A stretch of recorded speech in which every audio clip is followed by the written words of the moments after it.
Pues Ya está. buenas noches a todas y a todos que nos acompañan en esta ya viernes de sueño, o viernes de sueños, o viernes de neurociencias y sueños, como quieran llamarlo.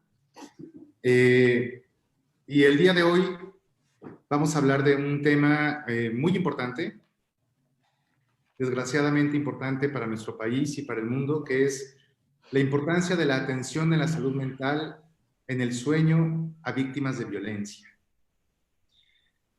Y hoy nos acompaña la doctora Araceli Martínez. ¿Qué tal, Araceli? ¿Cómo estás? Hola Roberto, muy buenas noches. Bien, gracias. Buenas noches.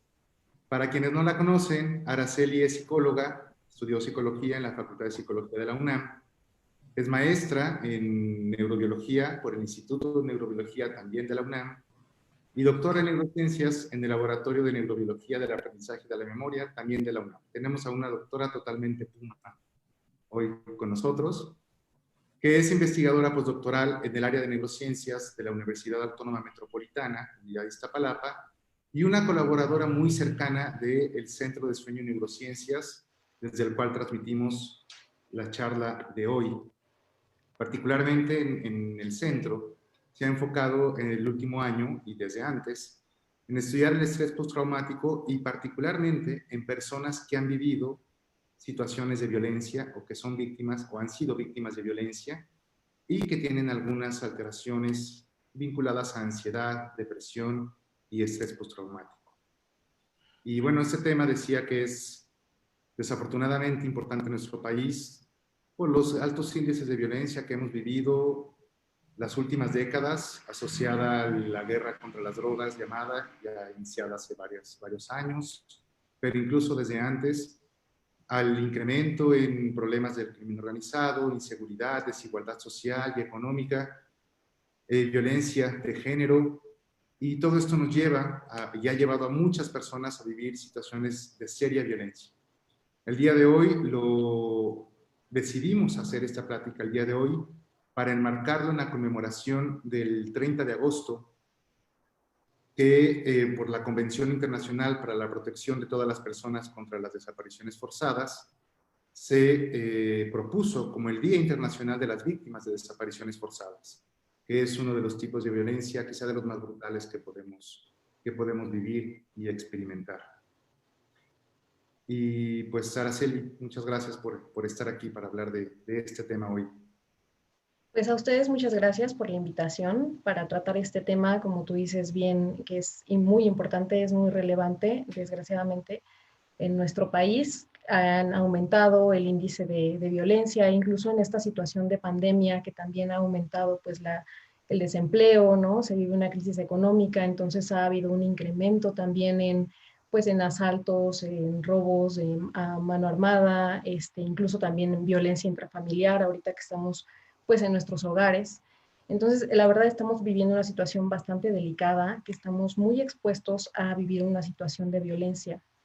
Ya desde el 2004, la doctora Medina Mora nos platicaba que el 68% de las personas estamos expuestos a vivir una situación de violencia y a desarrollar alteraciones asociadas a esta exposición. Entonces, pues en la actualidad, pues esta cifra pues ha aumentado de manera importante. Exactamente.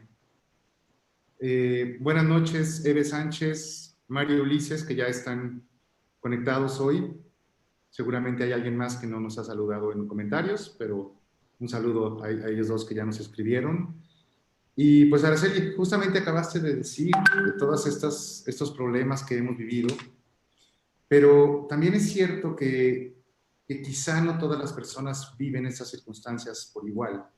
Y estas diferencias en vivencias pueden también generar diferencias en cómo se siente la violencia. Es decir, puede ser que una circunstancia muy similar, como la desaparición forzada, la violencia intrafamiliar, eh, afecte de manera diferente a cada persona o tenemos que pensar que afecta por igual a todos.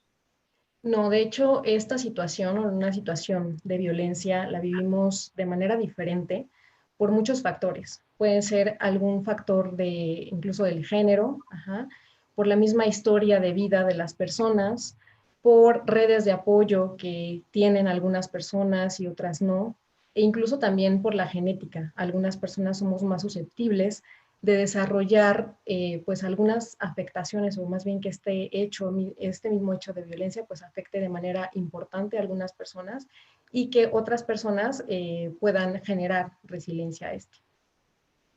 Dijiste dos palabras que a lo mejor al público le interesa saber, la cuestión genética y la resiliencia. Vámonos con la cuestión genética.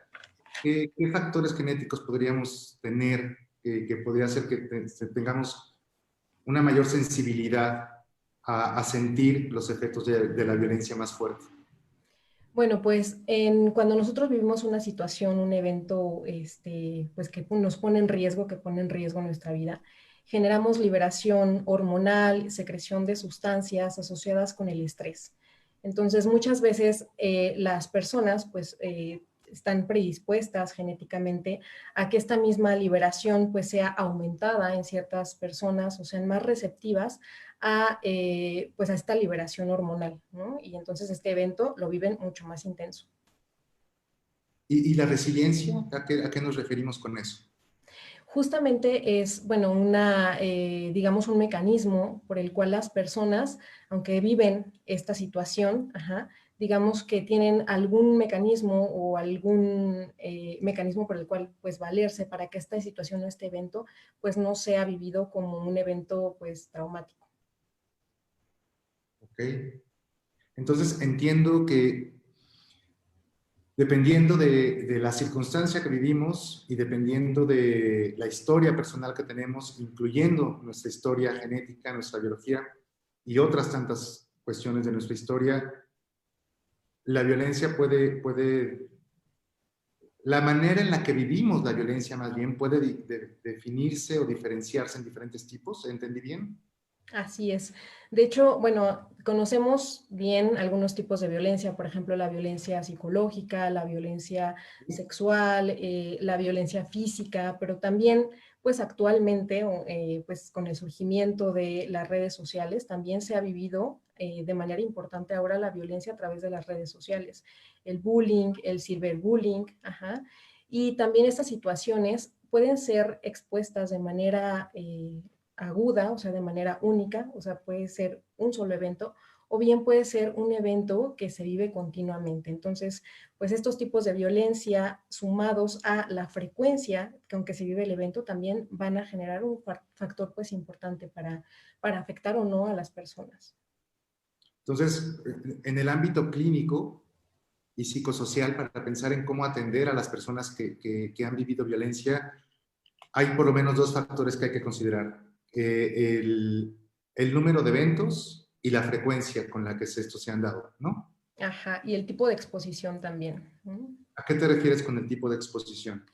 El tipo de exposición se refiere a si tú viviste el evento directamente, si te ocurrió a ti, o bien si fue de manera indirecta, por ejemplo, que alguna persona importante, que sea algún familiar, por ejemplo, algún amigo cercano, haya vivido este evento de violencia, o bien que seas algún profesional de la salud, algún acompañante que esté expuesto a estos casos continuamente.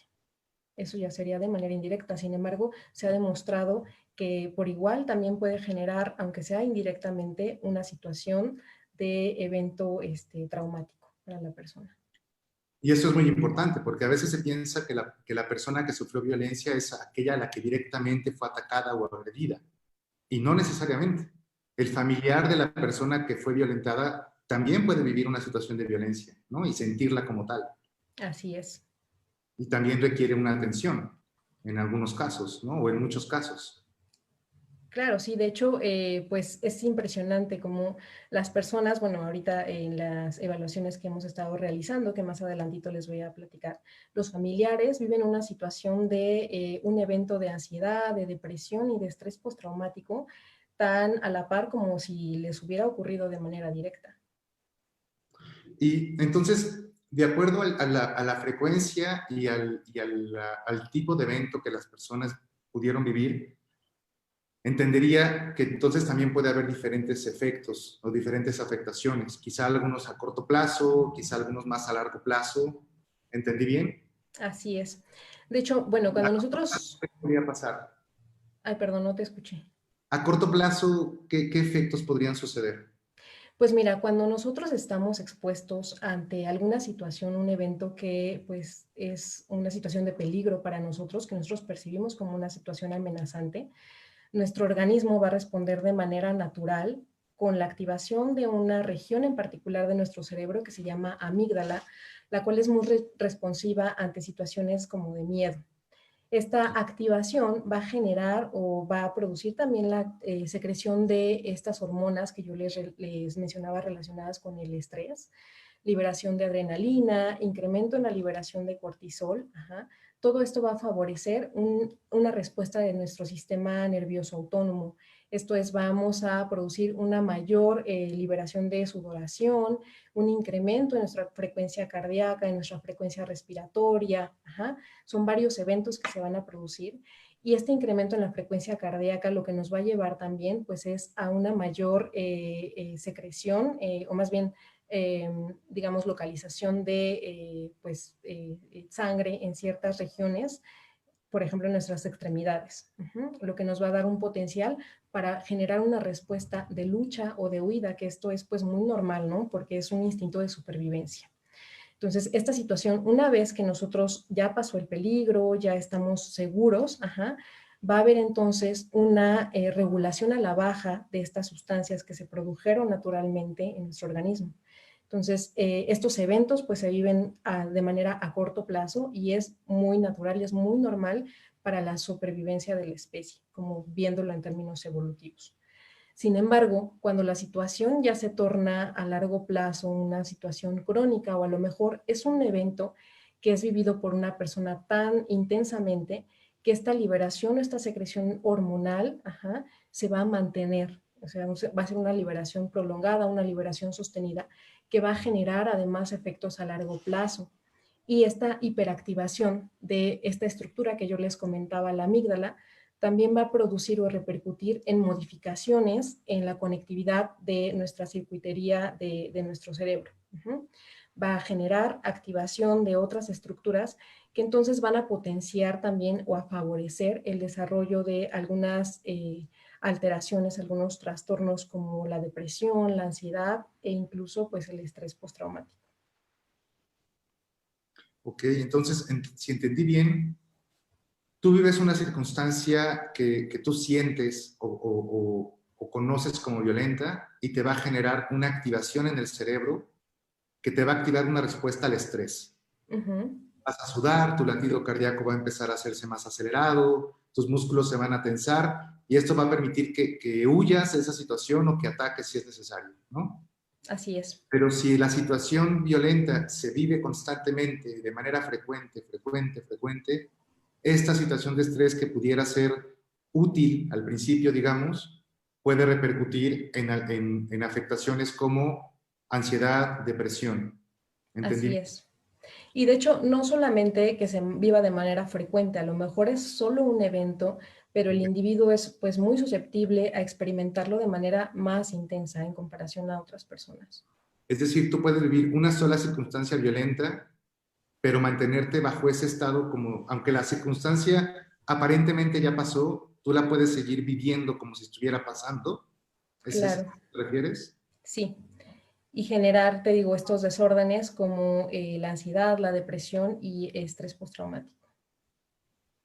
Además de depresión, ansiedad y estrés postraumático, yo había leído que hay otro efecto de las personas que han vivido violencia frecuentemente, que es la somatización. La Así es. depresión, la ansiedad, ya hemos hablado en webinars previos, yo creo que nuestro público ya la tiene un poquito más comprendida. El estrés postraumático, vamos a hablar a continuación de él, pero sobre la somatización, ¿a qué nos referimos con eso? O Bueno, sea, si algunas, como perdón. es cierto que hay somatización y si es cierto que es la somatización. Bueno, la somatización se refiere a que vivimos alguna experiencia emocional que traducimos muchas veces en alguna, bueno, nuestro cuerpo reacciona, expresándolo de manera, por ejemplo, en alguna enfermedad, muchas personas reportan que generan urticaria, que generan dolores constantes musculares, dolores de cabeza. O sea, es una situación que aparentemente surge o no tiene pues algún origen como tal de alguna enfermedad, sino que después de haber experimentado esta situación, el cuerpo reacciona y pues es expresado de diferentes maneras, como las que te acabo de comentar. Y me gustaría que habláramos de algo que mencionaste y yo creo que puede ser de mucho interés, que es el estrés postraumático, ¿no? Y ahora que mencionas que no solamente lo podemos vivir quienes directamente padecen el acto violento, sino quienes lo viven en alguien cercano, y que no solamente es una sola vez, que puede suceder una sola vez, pero tú puedes vivirlo en tu interior como si estuviera pasando constantemente, y eso podría generar estrés postraumático. ¿A qué nos referimos con el estrés postraumático? Mira, el estrés postraumático es una condición clínica que va a surgir después de haber experimentado una situación o un evento, que puede ser, como bien lo mencionamos, de manera directa, que te ocurra directamente, o que le ocurra de manera indirecta pues, a alguna persona, un conocido, un familiar, o incluso el ser expuesto, no sé, por tu profesión, que este evento tiene que poner en riesgo tu vida o la integridad de la persona. Este evento bien puede ser entonces una situación de violencia, por ejemplo. No todos los eventos traumáticos son situaciones de violencia. Incluso puedes vivir, a lo mejor en el caso, por ejemplo, del temblor de septiembre.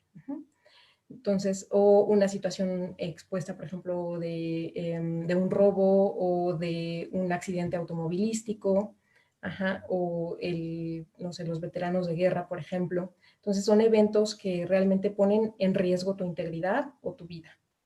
Y entonces se generan esta condición clínica, que es a lo que llamamos trastorno de estrés postraumático. Entonces, tal cual es una condición clínica que requiere ser atendida. No es suficiente decir es que estoy estresado por esta situación. Estoy estresado de una manera muy particular que requiere atención.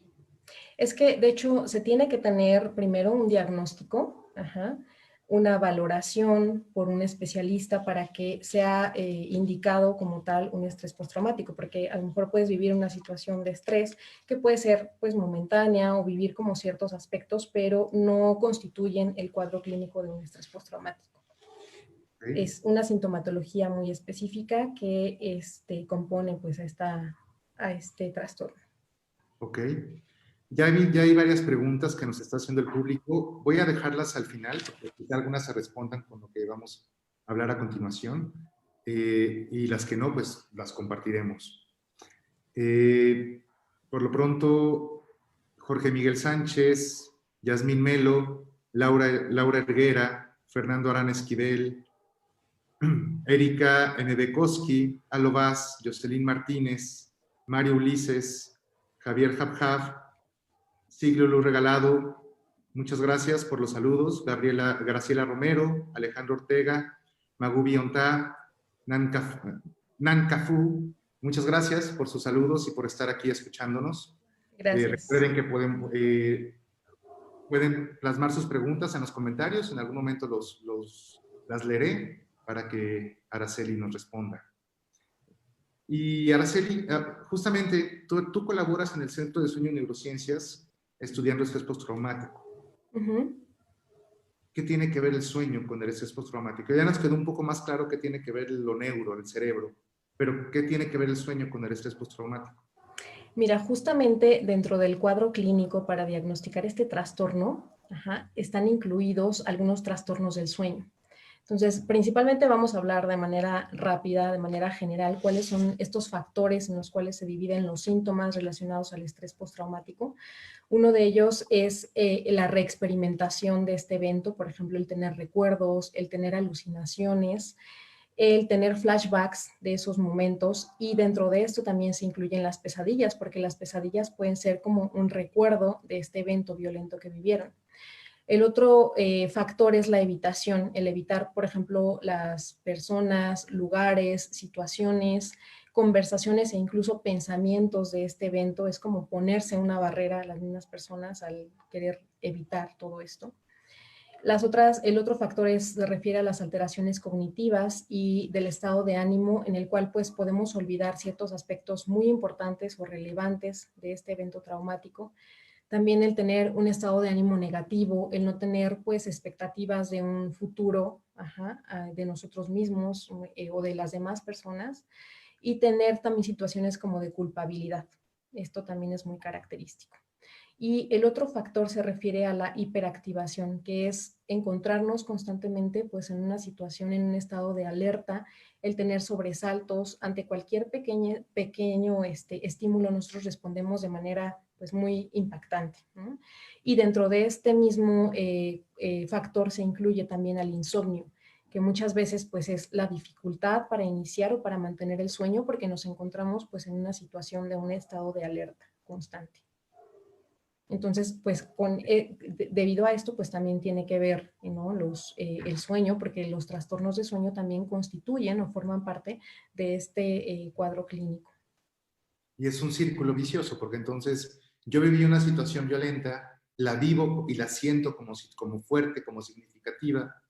Eso me genera un síndrome de estrés postraumático, eso me altera el sueño, y con el sueño alterado, pues estoy más dispuesto a tener mayores niveles de ansiedad, mayores estados de depresión, mayor confusión, y eso hace que el estrés incremente todavía, y eso afecta más el sueño, y así se vuelve un ciclo imparable.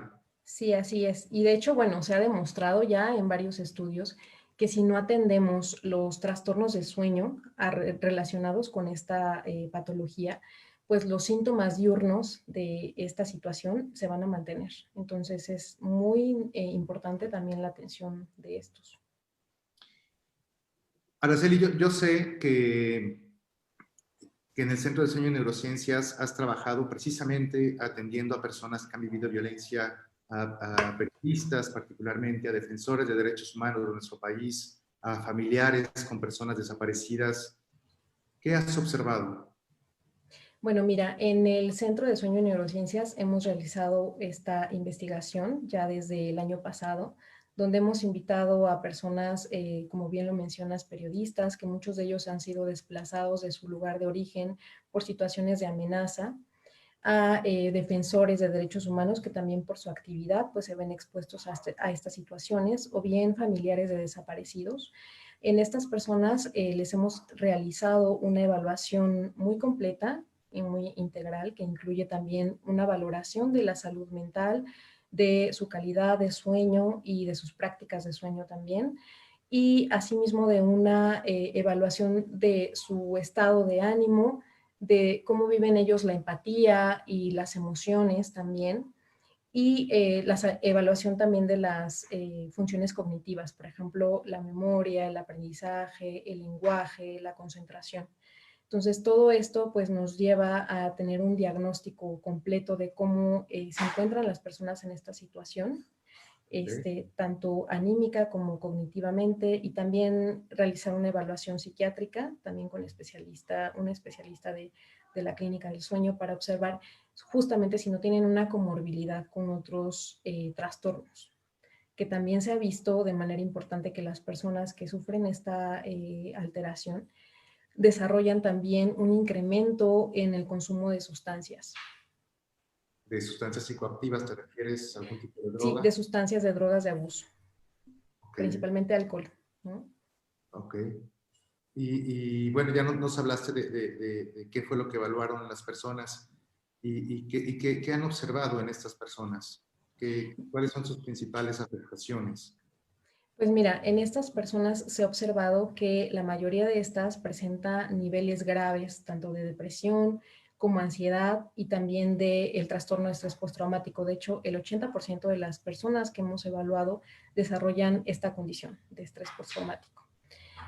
También, bueno, en la parte de la regulación de sus emociones y en la parte de la empatía, la verdad es que las personas desarrollan varios, digamos, mecanismos, o se valen de muchos mecanismos para tener un incremento en la empatía con otras personas, ¿no? Y en la parte de las alteraciones, o más bien en la parte cognitiva, observamos que tienen pues tanto lenguaje como concentración, pues como una población normal. Sin embargo, se ve afectación en la memoria y en la atención, que también podría estar relacionado pues con sus alteraciones del sueño, porque la mayoría de estas personas reporta principalmente afectación de insomnio, de pesadillas y también interesantemente de movimientos periódicos de las extremidades. Pues eso que dices yo creo que es muy importante por dos cosas. Primero, porque pues nos hace pensar que estas personas puede que desarrollen más empatía precisamente porque empatizan más con aquellos que también han padecido esto, ¿no? Pero al mismo tiempo también nos lleva a, como sociedad a pensar y a empatizar más con estas personas, con defensores de derechos humanos y periodistas, familiares de desaparecidos, que son por lo menos 30,000 datados en el país, más sus familiares, ¿no? Imaginemos que es una familia de 4 personas, tenemos por lo menos 120,000 personas en el país padeciendo esto, y comprender esto que nos dices, pues también nos lleva o nos compromete como sociedad a empatizar con ellos, ¿no? A comprender más la situación y hacer desde nuestra pequeña trinchera y pequeña localidad algo. Yo Pero creo también que nos lleva a pensar nos dijiste que esto puede tener efectos en la atención, en la memoria, en el sueño. ¿Qué opciones de tratamiento crees tú que pueden darse o qué tratamientos les han otorgado en el Centro de Sueño y Neurociencias? Mira, de hecho, se busca sobre todo una atención integral, ajá, y que se sirva también de un proceso de acompañamiento, porque estas personas, por la situación que han vivido, muchas veces se sienten pues solas, se sienten incomprendidas. Entonces, si una persona tiene un proceso de acompañamiento donde también pues se les invite a tener o a asistir puntualmente a sus terapias, no sé, una terapia psicológica, la terapia de sueño. Entonces, esta persona también va a sentir pues mucho más como empatía y sentirse abierta a recibir esta atención. Entonces, dentro de la atención integral que se busca, pues es atención psicológica, atención también psiquiátrica, médica, por la parte de la somatización también, y una atención también del trastorno de sueño que presenta en una terapia de sueño. Y en estas, te voy a hacer la siguiente pregunta porque muchas personas que han vivido situaciones de violencia no quieren hablar del tema, ¿no? Uh -huh. Y justamente porque les recuerda esa circunstancia. Este tipo de atención del que tú estás hablando implica que hablen del tema, implica que lo tengan que revivir, que recordar.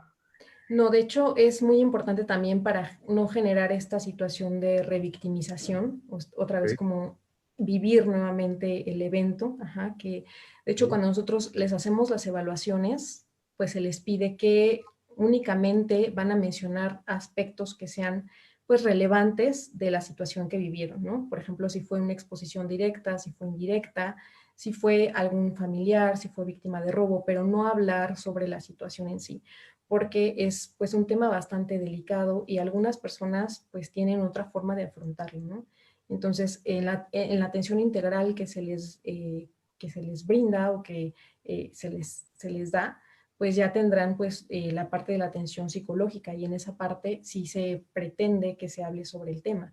Pero en la parte de cuando hacemos la evaluación de todo este tamizaje de pruebas para observar cómo se encuentra su estado de salud mental y su estado de calidad de sueño y si presentan o no la sintomatología de estrés postraumático, no se habla sobre la situación. Es muy importante mencionar esto. Entonces, entiendo y eso es una invitación a las personas que consideren que necesitan apoyo para estas situaciones y que muchas veces están temerosas de ir porque quizá piensen que implica hablar del tema y volver a revivir esa situación tan amarga. Hay opciones para que no lo tengan que hacer, ¿no? Así Y es. opciones para poder mejorar su estado de salud, su sueño, posibles afectaciones de depresión y de ansiedad sin tener que revivir esos momentos. Sí, que de hecho en la terapia de sueño que nosotros brindamos, bueno, actualmente hemos realizado evaluación post terapia, post-tratamiento en algunas personas y se disminuye de manera importante la sintomatología relacionada con la ansiedad, con la depresión, e incluso disminuyen también su sintomatología asociada a estrés postraumático, además de mejorar pues su calidad de sueño, ¿no? Y hasta ahorita hemos hablado de situaciones de violencia muy brutales, muy fuertes, como es la desaparición forzada, la amenaza del crimen organizado, por ejemplo, o de otros actores a periodistas, ¿no? O a defensores de derechos humanos, pero hay muchos tipos de violencia que podemos vivir, por ejemplo, al interior de la familia, ¿no? Ujú. Quizá en una relación de pareja. También ese tipo de violencia puede tener estos efectos que mencionaste. Claro, o sea, pues, sobre todo porque, como te lo comenté, son diferentes los factores por los cuales una persona puede vivir una situación traumática, ajá, o desarrollar esta sintomatología que a lo mejor para otra persona pues puede pasar como desapercibido, ¿no? Pues viven un evento, a lo mejor generan esta reacción a corto plazo, pero después ya desaparece, ajá, pero a lo mejor para otras personas esta situación pues representa una parte pues o la viven muy intensamente que generan todo este cuadro, ¿no? Incluso en el ciberacoso también, en redes sociales, pues puede desarrollar estas afectaciones. Principalmente, bueno, se ha mencionado o se conoce que desarrollan pesadillas. ¿Ok? Pues vamos, yo creo que esto da paso justamente a lo que acabas de decir, a algunas preguntas que plantean. Laura Reguera nos pregunta, si se sufre de una situación de violencia, por ejemplo, verbal o emocional, ¿se genera algo similar como un proceso de duelo en la persona? Y ella misma te pregunta también si además de buscar algún apoyo psicológico, ¿qué otras medidas puede tomar alguien que sufre violencia? Bueno, es importante pues la atención integral, como ya lo comentaba, o sea, además de un apoyo psicológico, también es importante recibir una orientación y evaluación psiquiátrica y evaluación también con especialistas en medicina del sueño, ¿no? Dependiendo de la sintomatología que presente, porque muchas veces este cuadro o este cuadro que presentan es como comorbilidad, por ejemplo, con otros trastornos como la depresión, que muchas veces sí tiene que ser o indicar un medicamento para que puedan salir adelante de esta situación. Ok. Yasmín Melo nos pregunta, cuando un niño de 7 años suda mucho cuando duerme, ¿tiene que ver con el estrés? Pues no, yo creo que más bien tendría que realizarse toda una evaluación, por ejemplo, si este niño a lo mejor tiene sudoración, pero esto le lleva, o más bien está relacionado con un despertar súbito, un despertar agitado, preocupación, angustia relacionado con su sueño, esto es que presente pesadillas, ajá, tendríamos que evaluar debido a qué se debe, ¿no? O sea, a lo mejor es una situación pues de estrés, a lo mejor está enfermo, ¿no? Está viviendo una situación angustiante en ese momento, pero se tendría que investigar un poquito más, ¿no? No solamente como la sudoración. Claro, sí, incluso, no sé, se me ocurre con las charlas que hemos tenido en viernes anteriores, que a lo mejor un niño que padece apnea, que tiene problemas al respirar durante la noche, o quizá ronquido, quizá también puede sudar debido a eso, no necesariamente a una situación de estrés. Claro, Por eso sería necesario ir con un especialista para que evalúe concretamente si esto se debe a un estrés postraumático o no. así es. Perfecto. Pues muchas gracias. Estamos ya a punto de finalizar. Magubi Ontá, buenas noches, muchas gracias. Voy a leer algunos comentarios. Ya mencioné a casi todas las personas. Erika MB Cosimo, es muy interesante, importante toda esta información. Muchas gracias. Y pues quisiera cerrar, bueno, antes de cerrar, Araceli, quisiera saber algún último comentario, algo que creas que las personas, que el público se deben de llevar. Si pudiéramos decir en 3 o 4 puntos, ¿qué focos rojos yo tengo que identificar en mí mismo para saber si puedo estar padeciendo un síndrome de estrés postraumático debido a una situación de violencia? Sí, pues es muy importante sobre todo tener en cuenta digamos, dentro de la sintomatología, la que más frecuentemente se presenta es la de hiperactivación.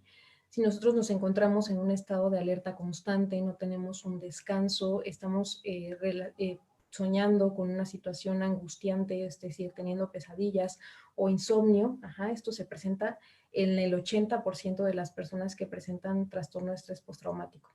Y más aún si esta sintomatología se presenta después de haber vivido un evento que ha sido una violencia o bien que ha sido un evento que es o genera una afectación importante para nosotros, tendríamos que pues evaluarnos, ¿no? con algún especialista. Y esto nos llevaría a pensar a todo el público y a nosotros, si tenemos estos focos rojos, no importa que la circunstancia violenta que vivimos creamos que no fue importante, quizás sí lo fue más de lo que pensamos. Y precisamente por eso hay que solicitar el apoyo necesario. Claro, o sea, sabernos que todos los individuos somos diferentes, ¿no? Que hay diferencias individuales, que para una persona a lo mejor un robo pues puede significar nada, ¿no? Dentro de la cotidianidad, pero para una otra persona puede incluso estar pensando constantemente que su vida estuvo en riesgo y esto desarrollar, ¿no? La sintomatología asociada con estas alteraciones. Y quizá enfatizar también que la higiene de sueño y una terapia de sueño es una alternativa para disminuir los efectos en estrés postraumático y algunas otras consecuencias de haber sufrido violencia.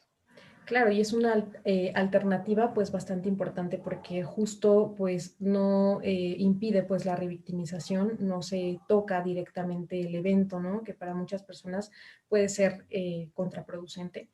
Y se ha demostrado también científicamente que disminuye toda la sintomatología, no solamente el trastorno de sueño, sino también pues algunos trastornos asociados, como el estrés postraumático mismo. Pues muchas gracias, Araceli. Antes de cerrar, quisiera entonces con esto dar paso a una invitación a todas las personas que nos escuchan, que si ustedes consideran que necesitan apoyo por alguna situación de violencia que estén viviendo o que hayan vivido, se acerquen a buscar apoyo con nosotros o con cualquier otra persona que consideren adecuada. Hay opciones para poder atender esto. No es algo nimio, no es algo sin importancia. Nuestros canales están abiertos en info@descansamejor.com, no, info@descansa.com. Pueden también escribirnos a nuestro WhatsApp 55 6326 9946 y visitar nuestra página www.descansamejor.com. Y Araceli, ¿tienes algo más que agregar? ¿Algo que quieras decirle al público? Pues solamente recordar que el Centro de Sueño y Neurociencia somos un equipo multidisciplinario que está altamente capacitado para pues, tanto detectar como atender diferentes circunstancias, como bien lo dices, alguna situación, un evento de violencia, ¿no? Que es importante tener una atención integral y que en este centro pues lo pueden encontrar.